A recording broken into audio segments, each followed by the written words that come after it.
Power Good. Aqui temos o circuito de Power Good, encarregado de sinalizar para a placa-mãe que as tensões estão dentro da faixa aceitável, e que ela pode inicializar. Nas fontes AT, o Power Good é o fio laranja, e nas ATX geralmente é o cinza. É alimentado pela linha de 5 volts e simplesmente inibe o sinal por algum tempo quando se liga à fonte. Existem circuitos mais elaborados, como os que usam o LM339, alguns com o LM393, e algumas fontes chegam a ter um integrado supervisor especial, que monitora todas as saídas, e desliga a fonte se alguma delas estiver fora da faixa de tensão aceitável. Defeitos relacionados: fonte liga, e a CPU não inicializa, e as tensões estão normais, ausência do sinal de Power Good. CPU não inicializa quando é ligada, mas inicializa após se pressionar o reset. Sinal de Power Good sempre ativo, ou acionando antes que as tensões estabilizem. Sensor de corrente. Esse circuito existe apenas em algumas fontes mais elaboradas, e serve para limitar a largura dos pulsos nos transistores do circuito chaveador, evitando que eles queimem no caso de ser exigida da fonte uma corrente maior do que ela pode fornecer. No canto direito superior da imagem, temos o transformador T3, que tem o primário ligado em série, com o enrolamento primário do transformador principal. O sinal no secundário dele é retificado, e filtrado, e passa por alguns resistores e é aplicado no pino 15 do TL494, que como já vimos é a entrada de um dos comparadores, que nesse caso é usado para proteção. Confira o diagrama do sensor de corrente. Fontes ATX.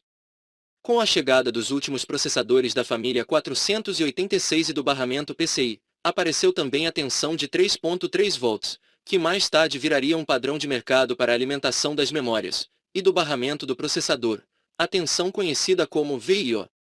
No começo, essa tensão era gerada na placa-mãe, por um regulador linear, a partir dos 5 volts da fonte. Com a chegada dos processadores Pentium alimentados com 3.3 volts, surgiu a necessidade de um regulador com maior capacidade de corrente, o que também exigia mais espaço na placa.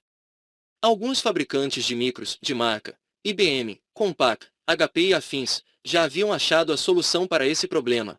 A própria fonte já tinha uma saída de 3.3 volts, eliminando a necessidade do regulador na placa-mãe.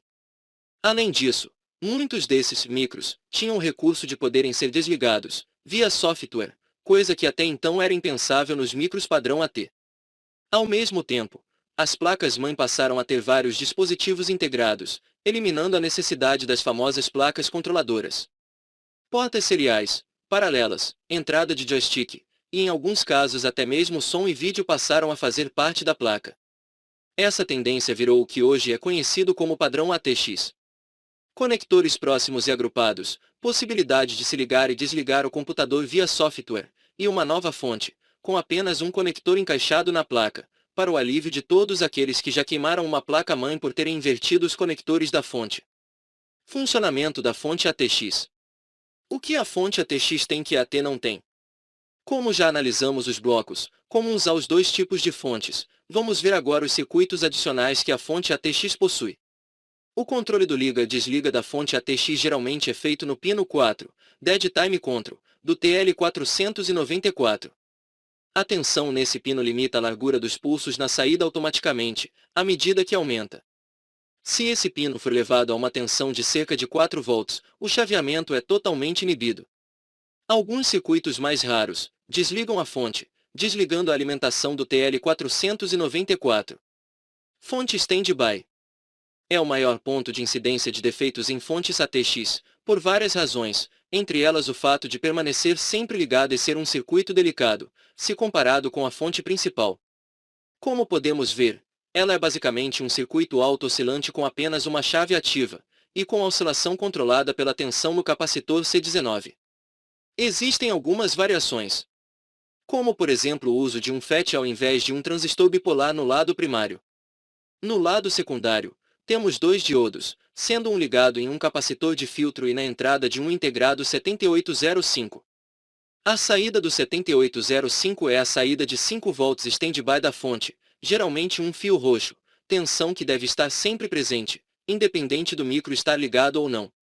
A outra saída é retificada pelo diodo D28 e é responsável por alimentar o integrado de controle, o TL494, com cerca de 24 volts. O capacitor C19 é o maior causador de defeitos na fonte stand-by, pois ele é continuamente submetido a ripo, tendo a sua vida útil reduzida. À medida que ele seca, a capacidade de reter carga diminui, consequentemente reduzindo a tensão sobre ele e fazendo com que a oscilação do transistor Q12 aumente, aumentando também as tensões nas saídas da fonte stand-by, o que em longo prazo causa vários defeitos, como a explosão dos capacitores C23 e C21, queima do integrado, queima dos resistores R13, R14 e R15, queima dos transistores Q3 e Q4, e por fim a queima do próprio transistor da fonte stand-by, que causa a queima do fusível. Ou de um resistor de 4,7 ohms por 2 watts que existe em série com o primário do transformador em algumas fontes. Devido a isso, muitas fontes novas pifam antes de completar um ano de uso, algumas não durando nem 6 meses. A melhor solução possível para essa imperfeição no projeto é a substituição do capacitor C19 por um capacitor de tântalo de 10 microfarads por 25 volts. Pelo fato do capacitor de tântalo ser quimicamente mais estável que o eletrolítico e não usar eletrólito líquido, a vida útil dele é praticamente infinita. Quanto ao valor, recomendo 10 microfarads por 25 volts por ser o mais facilmente encontrado no comércio, mas se o transistor chaveador dessa fonte for bipolar, pode ser usado um de 10 microfarads por 16 volts.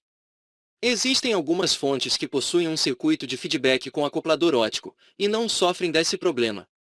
Algumas também usam um circuito chaveador mais elaborado ao invés do transistor, como por exemplo o integrado TOP210. Defeitos relacionados: não liga, resistor de partida aberto, transistor chaveador queimado, primário do transformador driver aberto, raro, mas acontece. Regulador de 3.3 volts. Existem basicamente 3 métodos para se ter uma saída de 3.3 volts numa fonte ATX, cada qual com suas vantagens e desvantagens. O método mais comum é o uso de um regulador linear alimentado pela saída de 5 volts, geralmente usando um FET de potência, tipo o IRUA FZ48, ou o MTP60N03.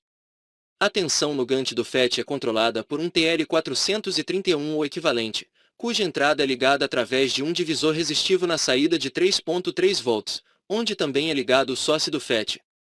Esse tipo de circuito tem a vantagem de ser simples e conseguir uma boa regulação da tensão, e como desvantagem temos a quantidade de calor gerada, visto que uma parte da energia é perdida no FET, que a converte em calor.